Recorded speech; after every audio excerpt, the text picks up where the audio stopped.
কাকা যখন ঘুমান রাতে, কাকি থাকেন জেগে, কারণ কাকা নাক ডেকে যান প্রবল দ্রুত বেগে। আর কতকাল এমনি করে ঘুমকে দেবে ফাঁকি, ভাবেন কাকি পালিয়ে যাবেন বাপের বাড়ি টাকি।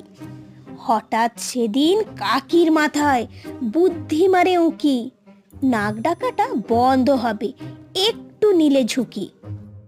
দুখানি নল নাকের থেকে কাকার কানে গুজে, মটকা মেরে থাকেন কাকি চোখ দুখানি বুঝে।